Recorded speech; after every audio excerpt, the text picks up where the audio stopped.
Basta sa akin ka sumama na, di na ako maghahanapan ng iba. Tayo pinupuntahan. So, yung communication skills natin and yung relationship natin sa pakikipagkapwa-tao ay puhunan din ang ating bansa.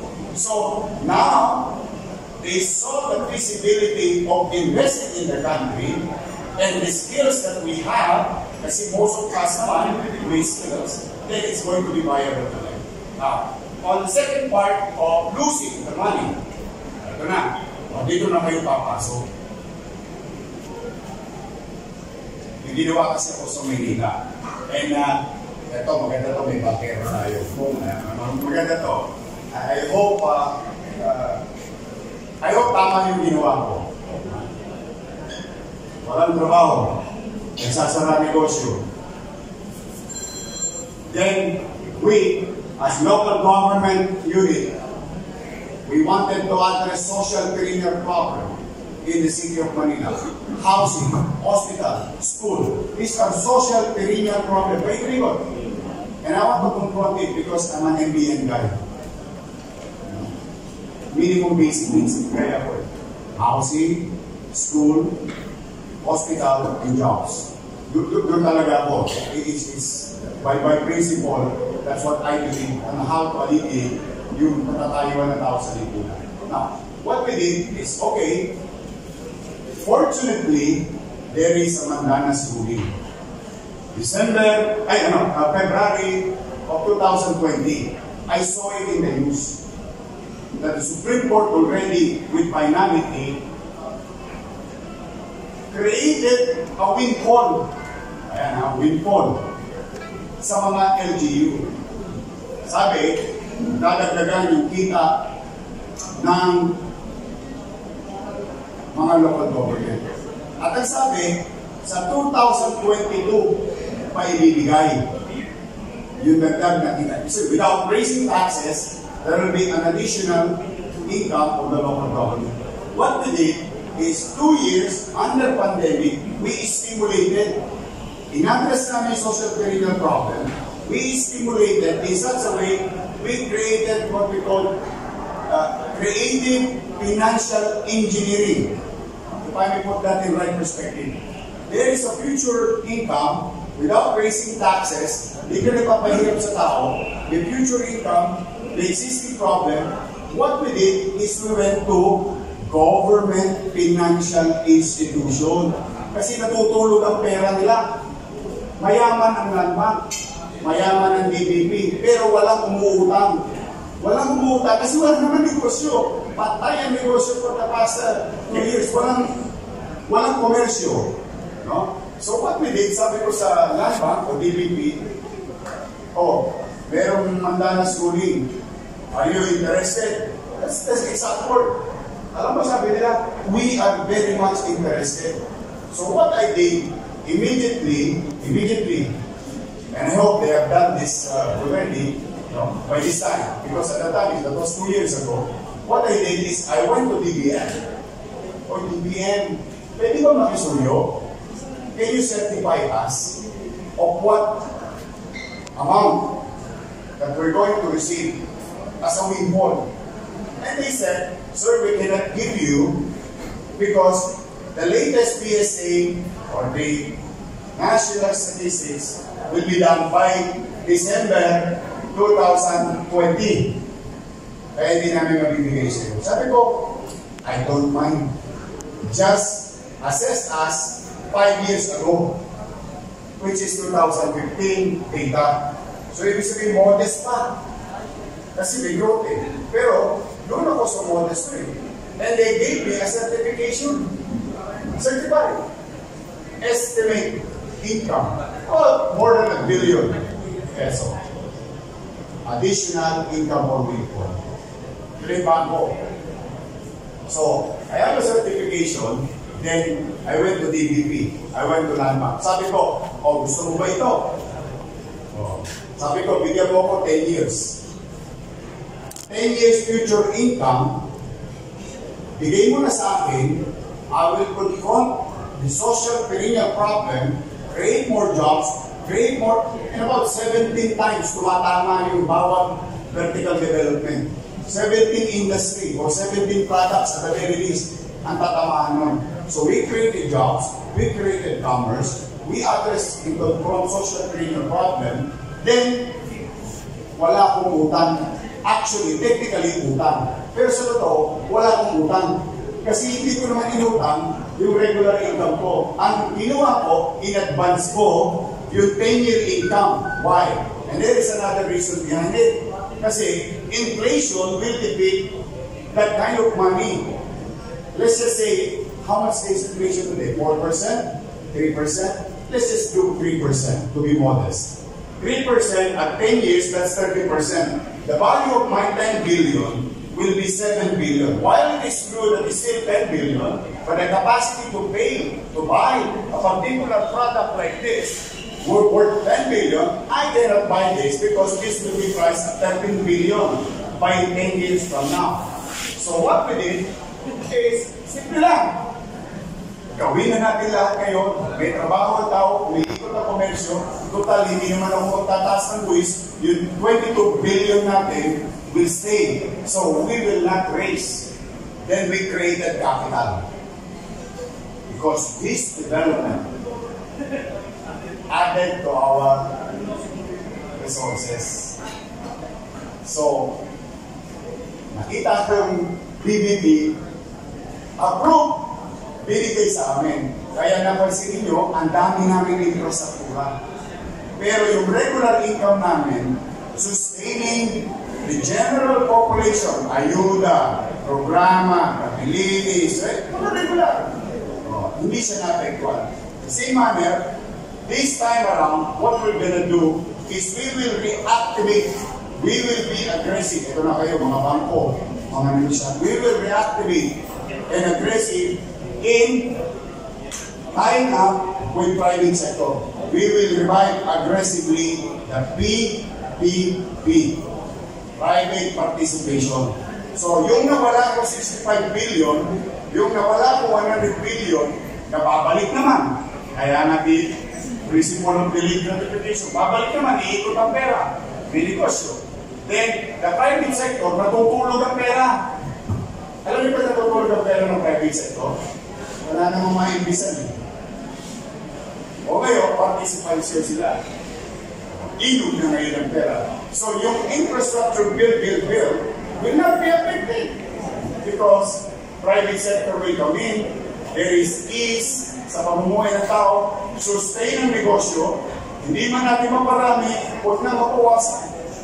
Then the lives of our people, mahirap, pero panatag. There is certainty and predictability. So that's how we are address. Thank you, Mayor Isko, for that expanding explanation. But if you have time, can I have you back up? Sure, no, go ahead. Makamit ko yun. Hindi, sige, may time pa naman. No, I'm happy talking to you and I really wanted to learn things. Yeah, you are correct in your statement about having to look at the analysis. In the English language, the description of 40% of the Indonesian era. That's how I estimate it. In Janjan, we go for that kind of advocacy. We requested for a 50% discount on real property tax and at the same time business taxes. Which were granted after the 2020 plan. Pinagbigyan kami dahil na sa pandemic. And now we are requesting for another 1 year or 2 years of the same type of approach para ang mga businesses natin can recover. Kasi develop pa kami nung nakaarapang mundo and develop na kami. So now, I guess because another committee has been created by Nyo Ba To. And you know, the chamber has consistently without reservation follow up on the mga. Now, ang question lang ngayon, implementation.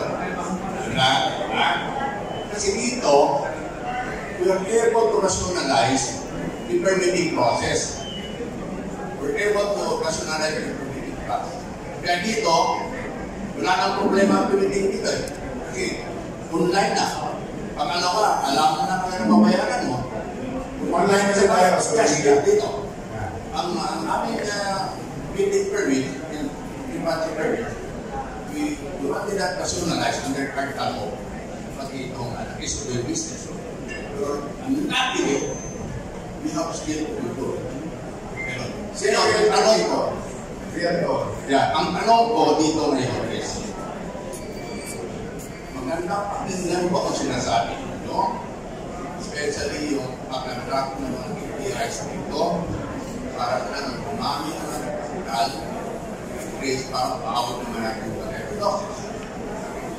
Ito, we also advocate para pagbigyan ng amnesty kung hindi nakabayad ng real property taxes.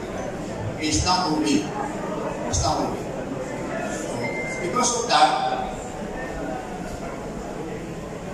ang tanong ulit, living ko, implementasyon. Kasi nandoon yung mga delays. Diba? Nandoon yung pinatawag na you have to follow it up. Consider it na ito. Hindi, ano ang magagawa po natin para may iwasan yung ganito pinatawag ng mga delays lalo na sa Japer? Yun lang po. Well, very mahirap magbuhat ang bangko. I think Japer is an organization existing in all local government. Okay? One, liberalization of understanding the law was implemented in Manila. Marian ko. Isang problema niya, road area ratio. Lahat yan dumadaan sa local government unit. Hirap sila pag tinataasan nila yung nila. So what we did, and I told them, there is an exemption in the law. You follow the exemption, we approve it, you do business. In fact, numbers don't lie. Before I became mayor, kasi you're talking about how do you implement things. And this is facts already. And I hope that it speaks for itself. When I became mayor, everybody left Manila. Ginawa kami warehouse. Ginawa kami mga bodega, block ang mga building namin. Because Taguig, for that matter, is offering a good space, BGC. And now they have sa FTI, yung Ayala, Makati is offering also, Ortigas is offering also good spaces. So that's what they left. Tapos, ang hirap pa namin kausap as gobyerno. At the time. You know, Benny, modesty aside, when I said I get things done, it's real. 20-30 billion before I became mayor. You know, first year, before ako na mahala, I went to Chamber of Commerce. Everyone, Makati Business Club, PCCI, laying down the rules. No tax increase, amnesty and so on. Everything, if that includes employer.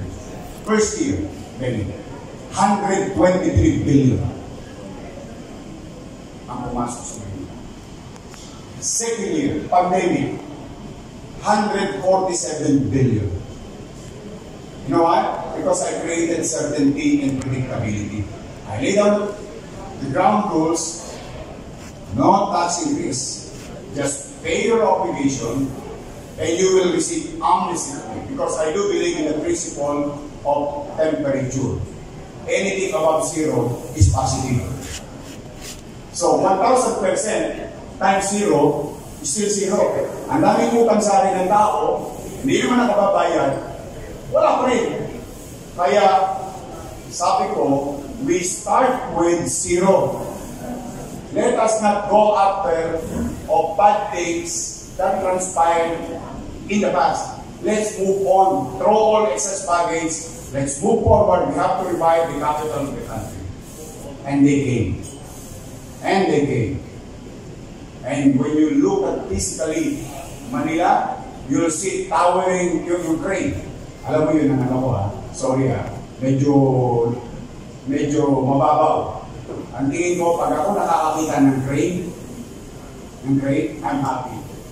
Because matagal kong hindi nakita yun sa Manila. So they trusted us again. And that includes, tingnan mo, on how I approach government and private. Tingnan mo ha. There is a 7 hectares, and anyway, this is a public record.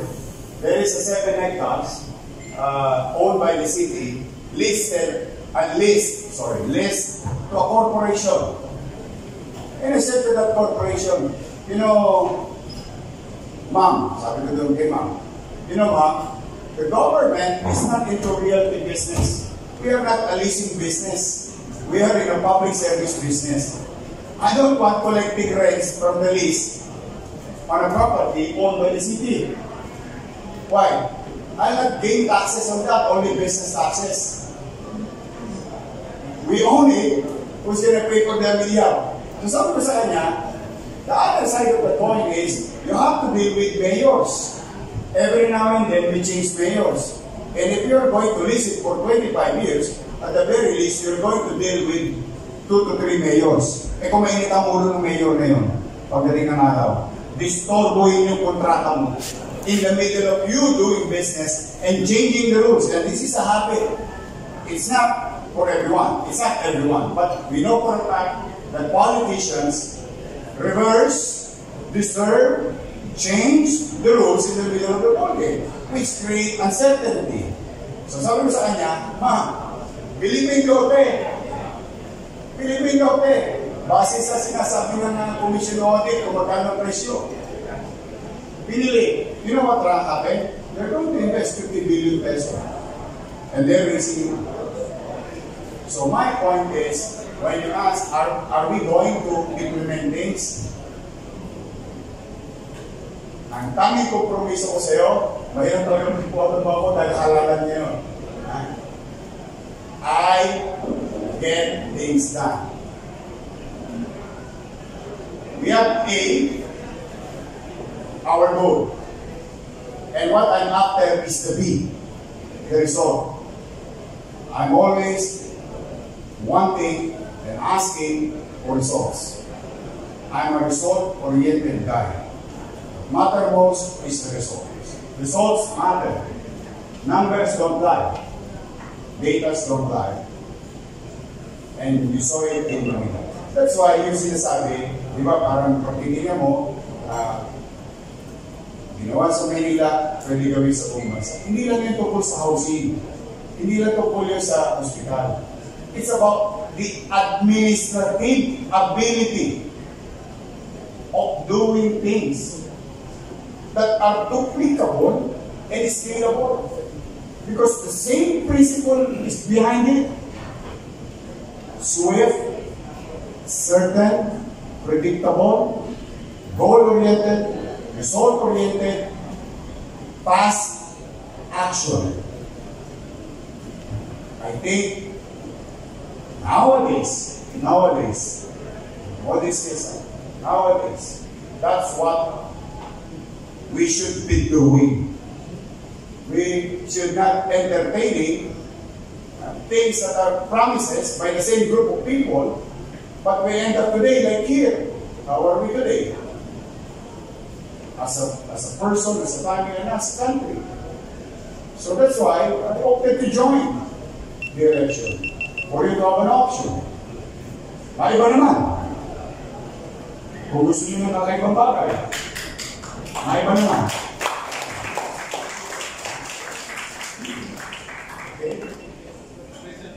Benny. Okay, we will invite one more question from Japer.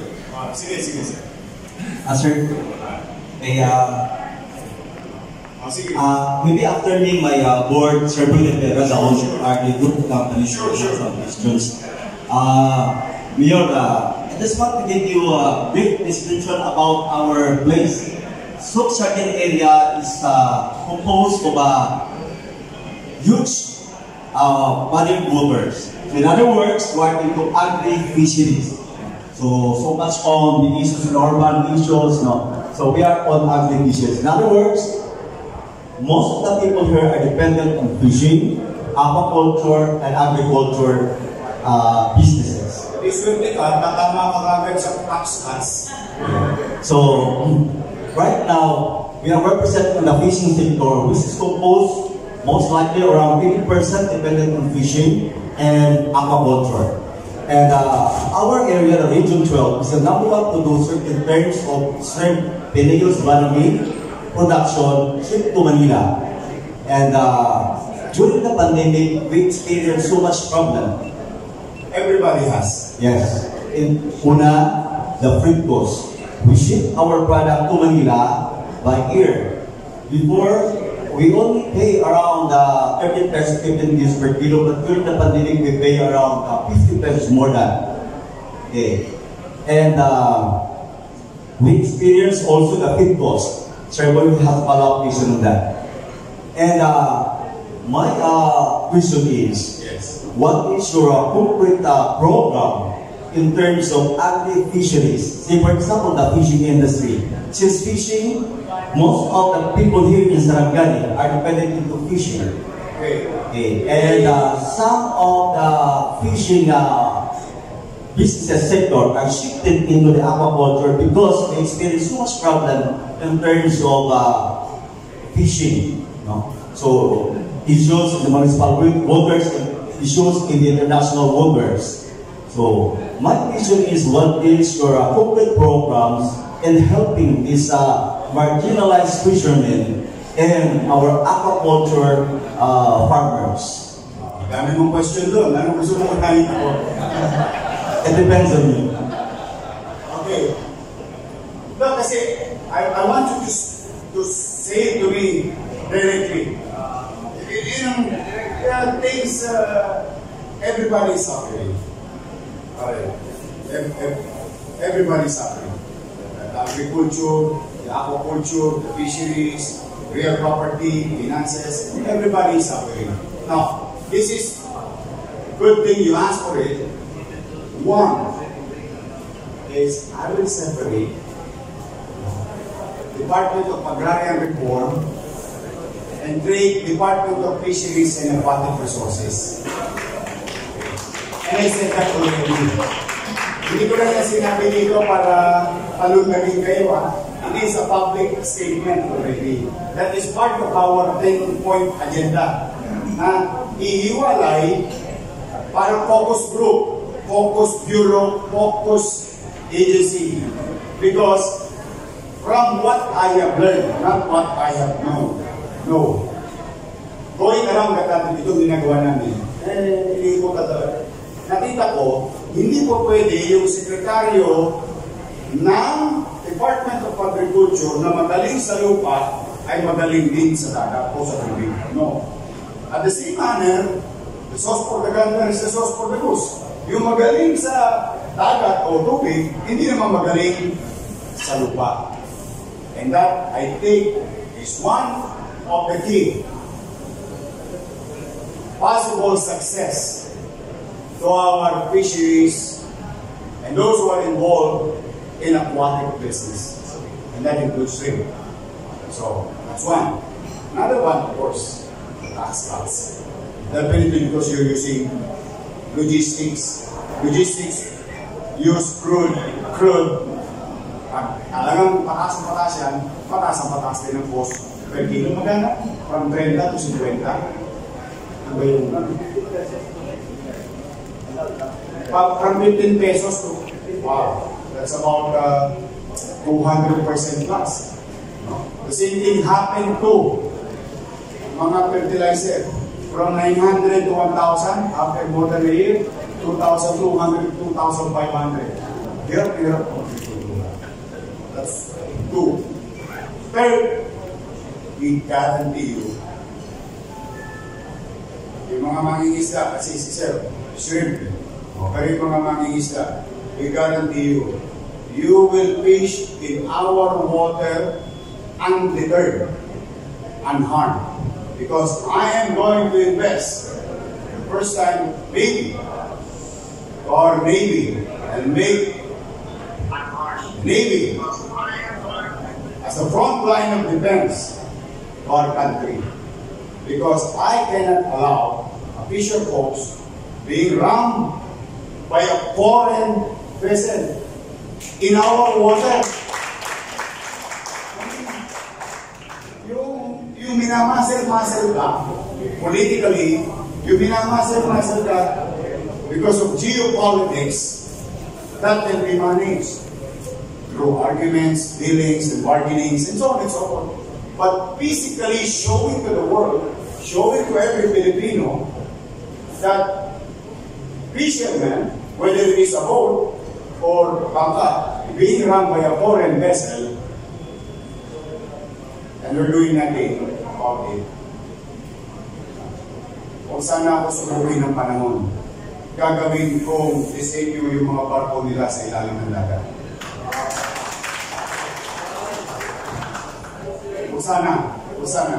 I hope they will come to their senses. If I get elected, I'll make sure whatever they have for now, which we are legally and technically own it, but I will not allow another island or another inch of that water being occupied by foreign or another country. The same manner, you will fish there. Because ironically, galunggong for that matter, saan ka nakakita galunggong?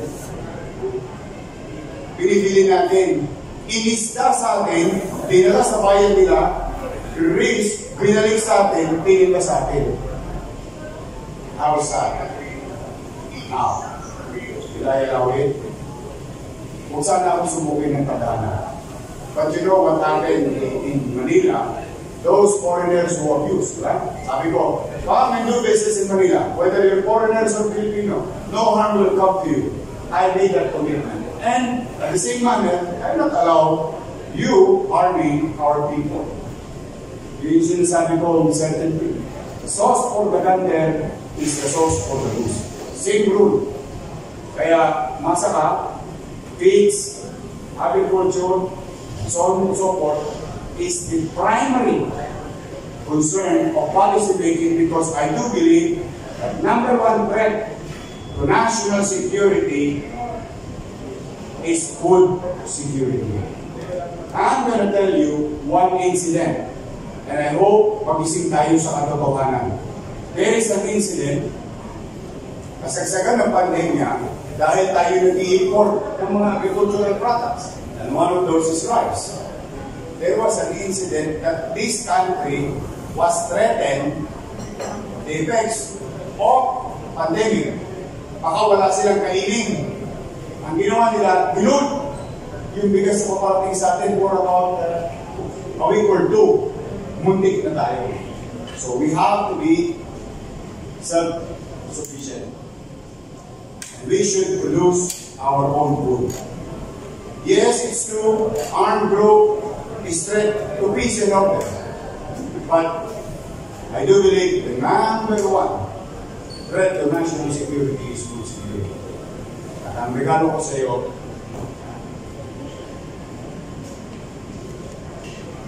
Sir Richard, nasa antay na po. Kaya nga, ihiwalay ko ang Department of Agrarian Reform sa land, and will create Department of Fisheries and Aquatic Resources, because it is high time, it is due, it is right, because we are an archipelagic country.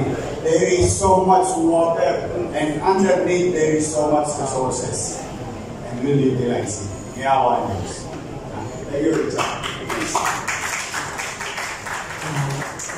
Maraming pamawag. Ito po yun. Suggest na lang po na may tulong ng sinasamahan. Actually, kami po katagal na sa Hilaw. Mahigit na 10 years na kami sa Hilaw. early 1980s, number 1 po tayo exporter ng hipon sa Japan. Exporter? Yeah, Black Tiger po. 99% na production natin papuntang Japan. Tapos early 80s. Wala, behind pa po sa atin ng Malaysia, Indonesia, Vietnam, India. Itong mga countries na ito po, nag-hire sila ng Filipino technician. Pinuksan nila ang kapaputro nila ng country nila. Ngayon, behind na po tayo. Ano daw ang nangyari? What transpired? Ang suporta po ng gobyerno na ng kung kayo pong magiging mahalal pong Pangulo, ang mga problema po na maghihipon po, lalo na po yung mga pig millers, pag nag-i-import po kami ng main product ng pigs, kaya yung suya, flour, galis, pismin, may tax. Pero mag-import po tayo kami ng finished product na pigs, galing din ng tax-free. Paano mo kuha yung mga pig miller natin kapag compete na presyo sa pigs? So when you buy the raw mat to produce pigs, may tax. may buwis. But when you buy a finished product as a feed, tax-free. May tax na. Baka hindi kayo smuggler. Pangalawa po, wala pong kalakihan ng mother stream sa Pilipinas. Tinatawag namin SPF. Yung tawag SPF na palami, specific pathogen free, walang sakit yan. Nalagaan yan para magiging inahin ng hipon. Meron po na nagpapalagay sa Singapore. Hi, Macmac Pablo. Oy, maraming salamat sa iyo sa lahat ng suporta mo sa amin. Mag-iingat ka. I wish you all the best and good health. And may God continue to guide and bless you. And I hope someday, mamit ko kayo. Ingat ka. Maraming salamat.